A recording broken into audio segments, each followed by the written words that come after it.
Hello anh em, chào mừng anh em đã quay trở lại với channel của mình. Trong video clip ngày hôm nay thì mình sẽ đi phân tích về chiếc đơn vị H Mỹ ở trong thời điểm hiện tại nó có gì hơn so với cái hai đơn vị xe tăng hạng của các phe khác. Ok.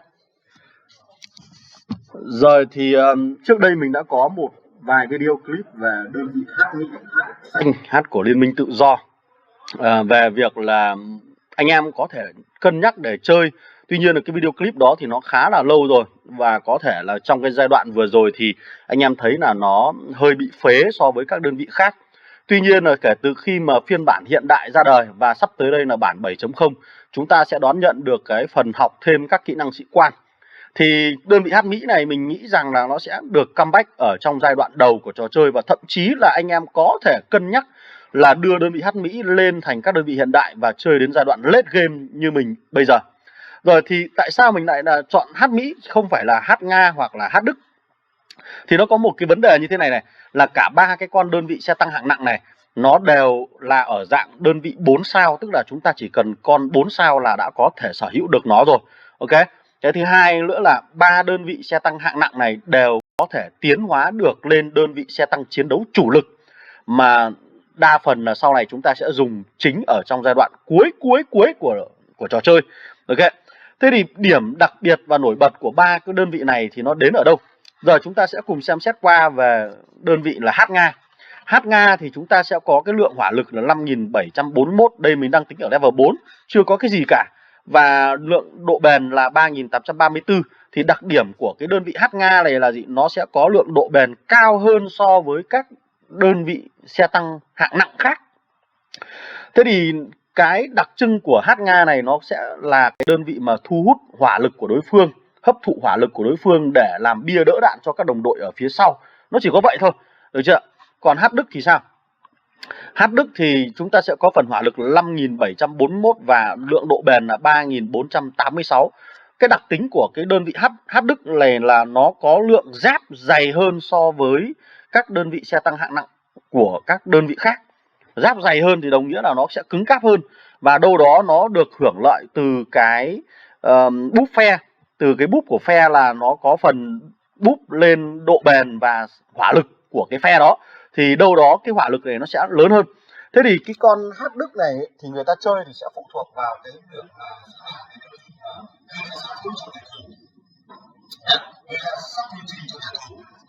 còn tại sao mình lại tập trung vào cái con H Mỹ này nó có điểm đặc biệt và cực kỳ hay.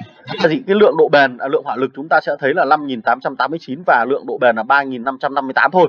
Nhưng mà cái đặc trưng của H Mỹ nó có một cái dòng gọi là dòng sát thương công trình. Cái dòng sát thương công trình này nó cực kỳ tốt và nó cực kỳ hay ở cho cái giai đoạn đầu của trò chơi. Khi mà base của anh em đang ở cấp độ 2x, anh em đang chơi ở các cái map City 1, City 2 thì mình nghĩ rằng là cái đơn vị H Mỹ này nó cực kỳ phát huy được tối đa hiệu quả. Và thậm chí là nếu như anh em chơi đến giai đoạn là 180 ngày đối với con H Mỹ, mình vẫn thấy là nó là ok. Bởi vì khi lên 182 ngày thì chúng ta sẽ đổi từ H Mỹ chúng ta lên xe tăng chiến đấu chủ lực của Mỹ. Vậy là một cái bài toán cực kỳ là kinh tế. Và hưởng lợi từ cái phần sát thương công trình này, mà đầu trò chơi thì mà chúng ta lưu ý là trong cái trò chơi này ấy, thì chủ yếu là tập trung vào việc đốt nhà của đối phương. Chúng ta phải đốt được nhà của đối phương thì chúng ta mới xây được lãnh thổ và mới lấn được đất đai. Chứ còn nếu như chúng ta không đốt được nhà của đối phương thì rất là khó. Rồi thế thì trong cái giai đoạn đầu của trò chơi thì nhiều người ta khuyên anh em là lên chơi đơn vị SH để làm đơn vị thu hút hỏa lực, và đơn vị xe tăng hạng nhẹ hoặc hạng trung để làm cái phần là gây sát thương hoặc là đi đốt lính dự bị. Ok, thì cái đấy thì tùy vào mỗi người chơi thôi. Nhưng mà nếu như mà chúng ta có thể thành lập được những cái tập đoàn quân về H Mỹ thì cái con H Mỹ này nó có thể thay thế cho các đơn vị pháo nữa, thay thế cho các đơn vị pháo khi mà chúng ta chiến đấu ở cánh đồng mở và cái khoảng cách nó cực kỳ lớn. Bởi vì bản chất của pháo nó sẽ đi rất chậm, trong khi H Mỹ thì nó chạy nhanh hơn nhiều và nó cứng cáp hơn. Đó, và nó có thể counter được con M cũng như là con L. Ok, và nó cũng bắn phụ cho cái quá trình đốt nhà cực kỳ là tốt. Được chưa? Thế thì dựa trên cái phần sát thương công trình này chúng ta sẽ thấy là nó có phần để Fortification Dam là 300% đây này. Đó, cái này là cái mà làm nên đặc trưng của cái con H Mỹ này. Còn các phe khác nó không có đâu. Đấy, ví dụ như mình show cho bạn xem. Đấy, các phe khác nó không có cái dòng đó. Đấy, cho nên là bắn vào nhà nó sẽ bị kém, gây ra ít sát thương hơn. Đó nhá. Đấy, thế nên là cái lộ trình mà để nâng cấp được hát Mỹ thì mình thấy rằng là nếu như anh em đã xác định chơi cái con hát Mỹ này thì chúng ta có thể thay thế được đơn vị SH, chúng ta không cần đơn vị SH cũng được.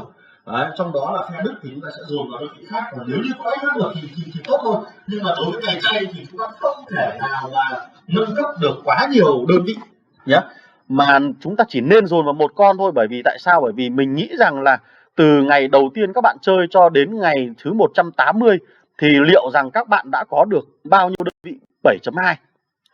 Mình nghĩ rằng là chỉ nếu như anh em cày chay thì chắc chỉ được một đơn vị 7.2 thôi. Cho nên là chúng ta cần phải xác định là mình chơi đơn vị nào. Bởi vì lên đến 7.2 thì chúng ta mới có cơ hội để lên 8.0, lên đến xe tăng hiện đại.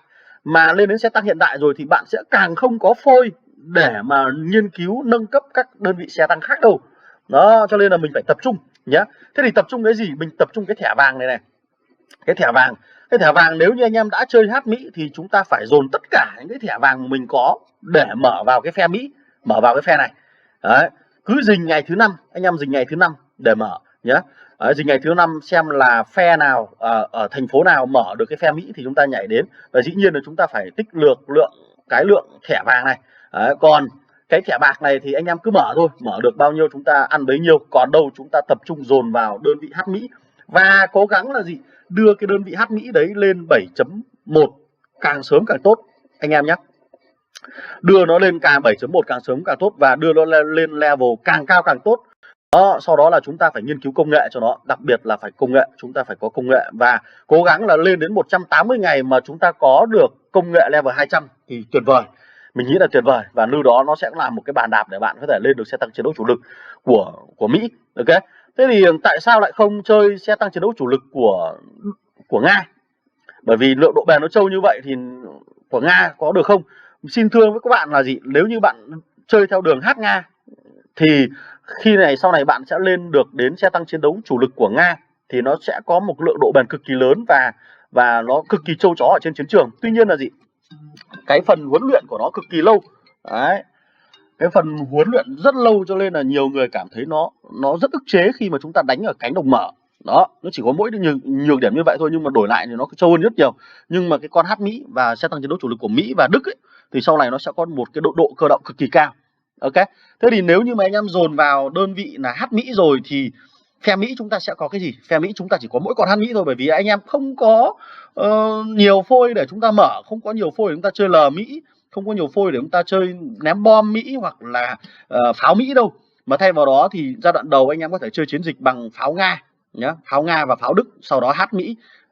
Mình nghĩ là tuyệt vời. Đó, hát Mỹ lên đến 7.1 và sau này lên đến 7.2 thì mình sẽ cân nhắc tiếp. Và khi mà bạn đã được một con hát Mỹ 7.1 rồi ấy, thì bạn có thể cân nhắc thêm pháo Mỹ 7.1 và xe tăng hạng nhẹ của Mỹ 7.1. Đó, rất là tuyệt vời nhé. Ok.